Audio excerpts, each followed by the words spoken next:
appropriate that here, February the 5th, in Oak Park, the beginning of Black History Month, that we discuss our concerns with education. It's especially appropriate to me because my education of who I am in the world began down the street, around the corner.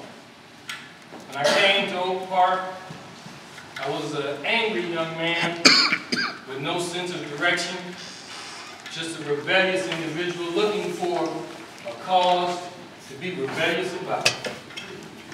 And I found it at the Black Panther Party and in the Oak Park community.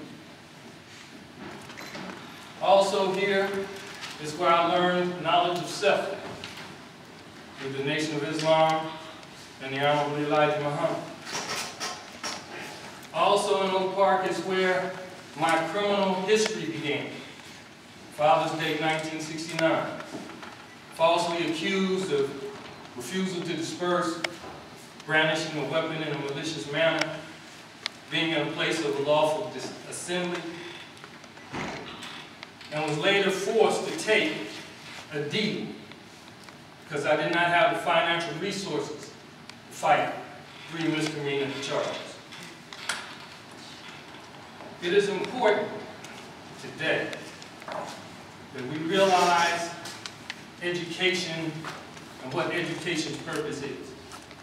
The purpose of education, according to the Sacramento City Unified School District Plan, is they want students to graduate as globally competitive, lifelong learners prepared to succeed in a career and higher education institution of their choice, to secure gainful employment and contribute to society. Right. What does that mean? I'm an educated individual, I think. What does that mean?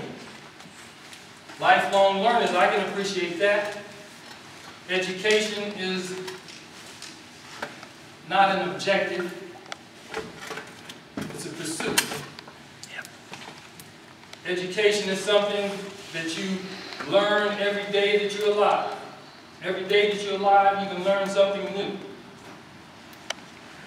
So I can understand what a lifelong learner is, but I have trouble determining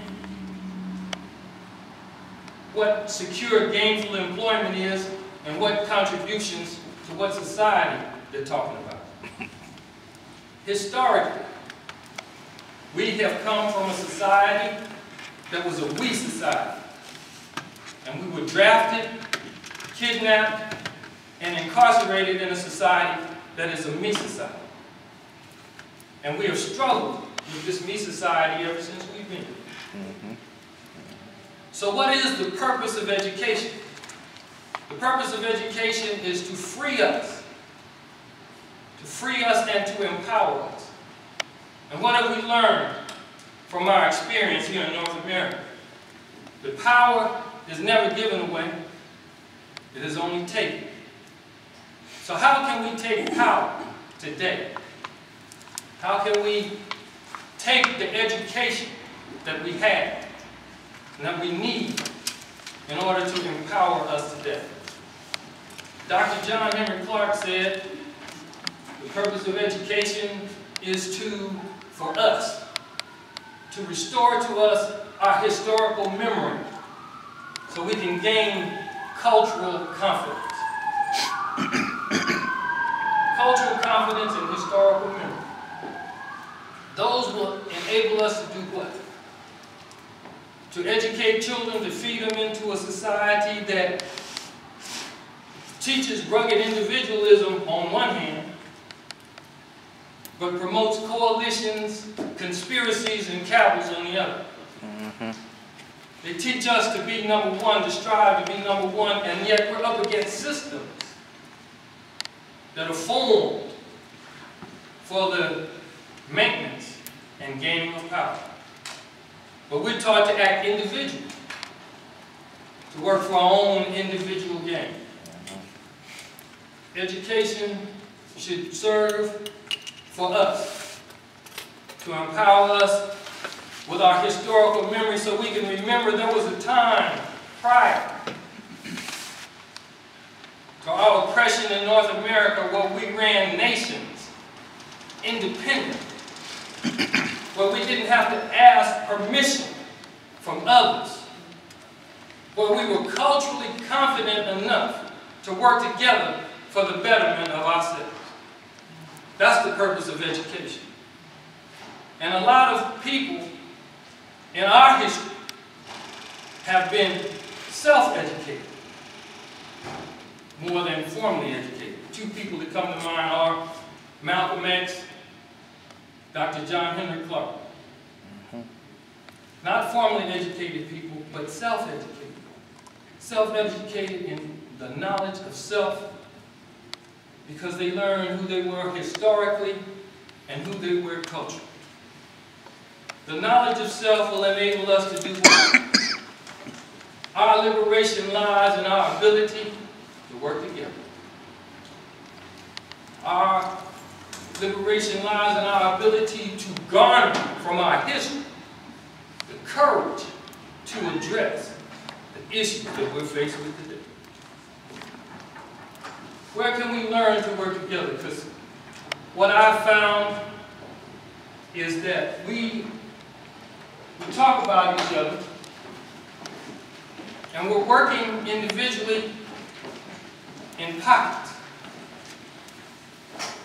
We have to learn historically how to work together even though we don't agree on everything. We don't have to agree on every point, but we have to come together long enough to do something of significance. And what is significant? The education of our children. Where can we learn historically how to work together? We don't have to go that far back. We only have to go back to 1956, the Montgomery boycott. Montgomery Alabamians came together, and because they came together, they had power to change their condition. They worked together.